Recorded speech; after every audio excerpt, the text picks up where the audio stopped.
وہ مثال تو پرانی آپ نے سنی ہوگی نا کہ شادی وہ لڈو ہے کہ جو کھائے وہ پچھتائے، جو نہ کھائے وہ بھی پچھتائے. تو یہ تو بر صغیر میں عام ہوئی ہے مثال.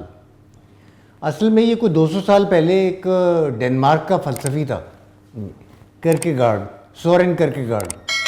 اس نے اس طرح کی بات کہی تھی کہ شادی کرتے ہو، شادی کر لو تو بھی پچھتاؤ گے، نہ کر لو تو بھی پچھتاؤ گے. اب آپ سوچیں یہ فلسفی کا کیا کام ہے بھائی شادی کرنے میں، پچھتانے میں؟ اس فلسفی کیوں کہہ رہا ہے؟ اصل میں اس نے ایک الگ ہی تھیوری پیش کی تھی، اور وہ حیران کن تھیوری، حیران کر دینے والی تھیوری.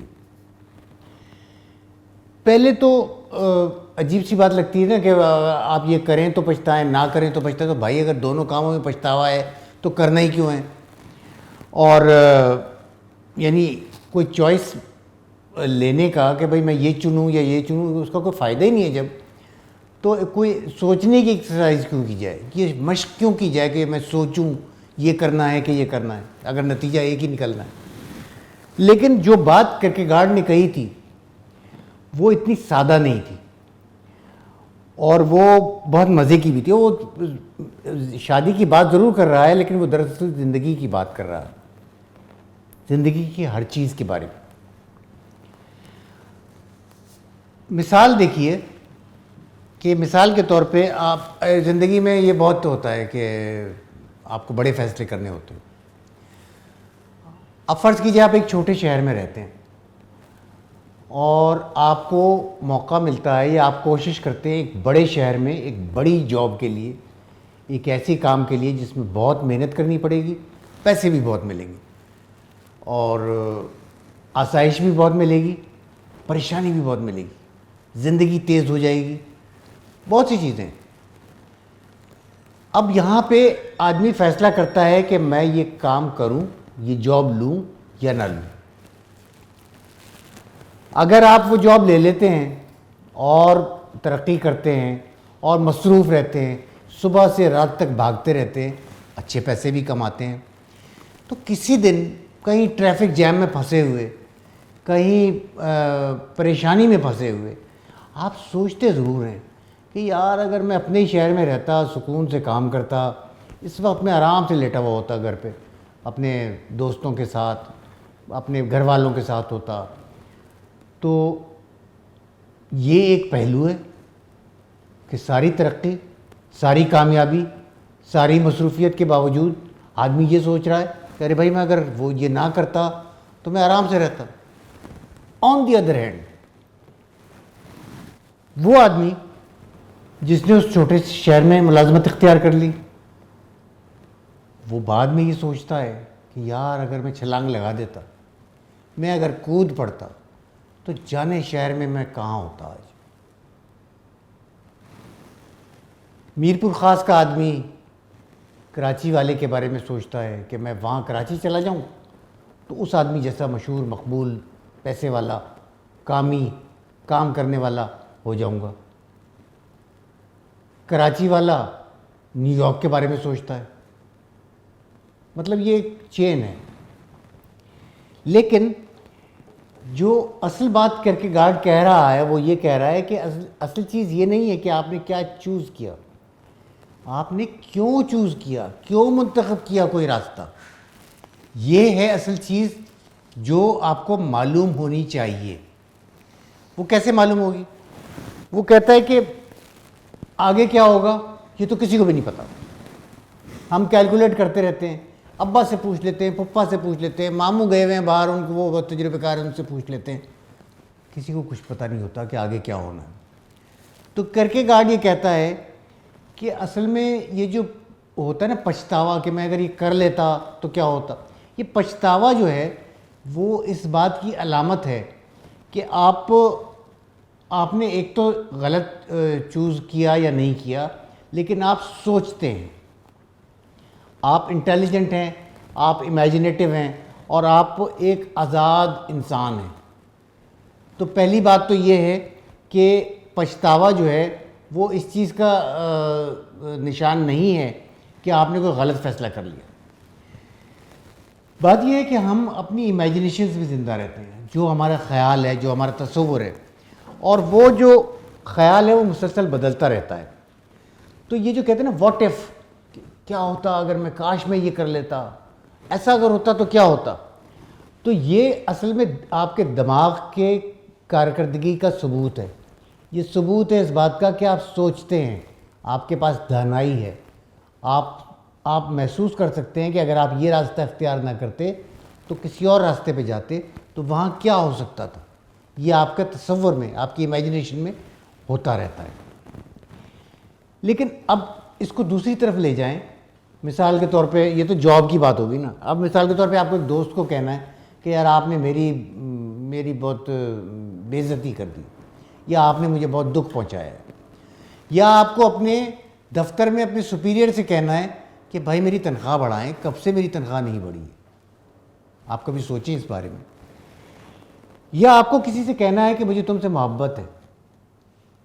اب یہ سارے وہ کام ہیں جو آپ ٹالتے رہتے ہیں کہ یار یہ دوست کو یہ کیسے کہہ دوں، باس کو یہ کہہ دوں، جو محبوب ہے اس کو یہ کیسے کہہ دوں، کوئی گڑبڑ نہ ہو جائے. تو اب دو چوائسز ہیں. یا تو آپ وہ مشکل کنورسیشن جو ہے نا، وہ مشکل ملاقات اور وہ گفتگو وہ کر ڈالیں، اور کر ڈالتے ہیں تو اس کے بعد بھی آپ یہ سوچتے رہتے ہیں پتہ نہیں میں نے صحیح طرح بات کی یا نہیں کی، پتہ نہیں میرا پیغام اس تک پہنچا صحیح یا نہیں پہنچا، پتہ نہیں وہ میرے بارے میں کیا سوچتا ہوگا، پتہ نہیں باس نے کیا سوچا ہوگا میرے بارے میں، اور میں نے پتہ نہیں صحیح طرح کہا یا نہیں کہا، یار میں اپنا منہ بند ہی رکھتا تو اچھا تھا. یہ پچھتاوا ہے. دوسری طرف دوسرا آپشن کہ آپ اپنا منہ بند رکھتے ہیں، آپ کچھ کہتے ہی نہیں. آپ دوست کو یہ نہیں کہتے کہ تم نے مجھے تکلیف پہنچائی، آپ باس کو یہ نہیں کہتے کہ میرے پیسے بہت کم ہے تنخواہ بڑھائیے، آپ اپنی محبوب سے یہ نہیں کہتے کہ مجھے تم سے محبت. وقت گزر جاتا ہے، کچھ وقت بعد پھر وہی پچھتاوا ہے، کاش میں کہہ دیتا. جانے میں کہہ دیتا تو کیا تبدیلی آتی، کیا خبر دوست کو احساس ہو جاتا، کیا خبر میری تنخواہ بڑھ جاتی، کیا خبر جو محبوب ہے اس کو پتہ چل جاتا کہ میرے دل میں کیا ہے. تو یہ جو اپنی خاموشی ہے اس پہ پچھتاوا شروع ہو جاتا ہے. تو گویا ادھر بھی پچھتاوا ہے ادھر بھی پچھتاوا ہے، کیا کیا جائے. یہ وہ جگہ ہے جہاں پہ جو کرکیگارڈ، سورن کرکیگارڈ جو ڈینمارک کا فلسفی ہے، اس کا جو جینیس ہے، اس کے دماغ کی جو ذہانت ہے، وہ گویا سامنے آتی. وہ یہ نہیں کہہ رہا کہ آپ چوز نہ کریں، منتخب نہ کریں یہاں جانا ہے یا وہاں جانا ہے. وہ کہہ رہا ہے کہ آپ اصل میں سوال ہی غلط پوچھ رہے ہیں. سوال کیا غلط پوچھ رہے ہیں؟ آپ یہ سوال پوچھتے ہیں کہ میں کس طرح پچھتاوے سے گریز کر سکتا ہوں، پچھتاوے سے بچ کیسے سکتا ہوں، دائیں جانا ہے یا بائیں جانا ہے، مجھے بعد میں پچھتاوا نہ ہو. یہ جو سوال ہے کہ میں پچھتاوے سے کیسے بچ سکتا ہوں، یہی ایک جال، یہ ٹریپ ہے. کرکیگارڈ کہتا ہے کہ جب آپ اس ٹریپ میں گرتے ہیں تو آپ کو فیصلہ کرنا مشکل ہو جاتا ہے، آپ پہ خوف طاری ہو جاتا ہے، اور آپ بیچ میں کھڑے رہتے ہیں تذبذب میں، ادھر جاؤں یا ادھر جاؤں. جو بیچ میں کھڑے رہنا بھی ایک طرح کا پچھتاوا ہے.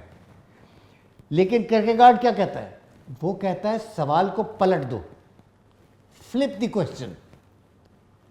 یہ نہیں پوچھو کہ میں پچھتاوے سے کیسے بچ سکتا ہوں، یہ پوچھو کہ کون سے پچھتاوے کے ساتھ میں رہ سکتا ہوں، کون سے پچھتاوے کے ساتھ میں زندگی آرام سے گزار سکتا ہوں. دیکھا آپ نے شادی کرو یا نہ کرو سے جو بات نکلی ہے وہ کہاں پہنچی کہ آپ کو یہ پتہ چل جائے.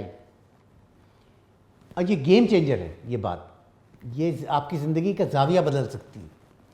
اگر آپ کو یہ پتہ چل جائے کہ رائٹ چوائس جو ہے وہ کیا ہے. رائٹ چوائس یہ نہیں ہے کہ آپ کو کس راستے پہ جانا ہے، رائٹ چوائس یہ ہے کہ کس جگہ پہ نہ جا کر جو پچھتاوا ہونا ہے اس کو آپ اطمینان سے قبول کر لیں گے، کوئی بات نہیں، ٹھیک ہے، کیونکہ آپ نے ایک زندگی کو ہاں کہا ہے، ایک زندگی کو نہ کہا ہے.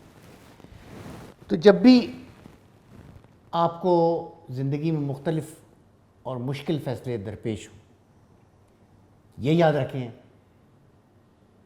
کہ اس طرف جانا اور اس طرف جانا، دونوں میں خطرے ہیں، دونوں میں فائدے ہیں. یہ سوچئے صرف کہ کون سے فائدے سے محروم رہنے کا پچھتاوا ایسا ہے کہ جس کے ساتھ آپ گزارا کر سکتے ہیں. اگر آپ گزارا کر سکتے ہیں کہ اس بڑے شہر میں، اس مصروف شہر میں جا کر زندگی گزاریں اور بہت پیسہ کمائیں، اس کے بجائے آپ یہ چاہتے ہیں کہ میں سکون کی زندگی گزاروں، مزے کی زندگی گزاروں، دوستوں کے درمیان گزاروں، گھر والوں کے درمیان گزاروں، ایک اپنی سوشل سرکل میں متحرک زندگی گزاروں، تو پھر وہاں نہ جانے کا پچھتاوا آپ قبول کر سکتے ہیں، کوئی بات نہیں. اگر آپ کسی دوست کو تکلیف نہیں پہنچانا چاہتے تو پھر اس کو یہ کبھی نہ کہیے کہ تم نے مجھے تکلیف پہنچائی. اگر آپ چاہتے ہیں کہ وہ حقیقت سے آگاہ ہو تو اس کے سامنے کہہ دیجیے، کیونکہ دونوں صورتوں میں آپ ایک ایسے پچھتاوے کے ساتھ ہوں گے جس کے ساتھ آپ رہ سکتے ہیں. اور خاموشی، گریز، فیصلہ نہ کرنا، یہ سب سے بڑے پچھتاوے ہیں.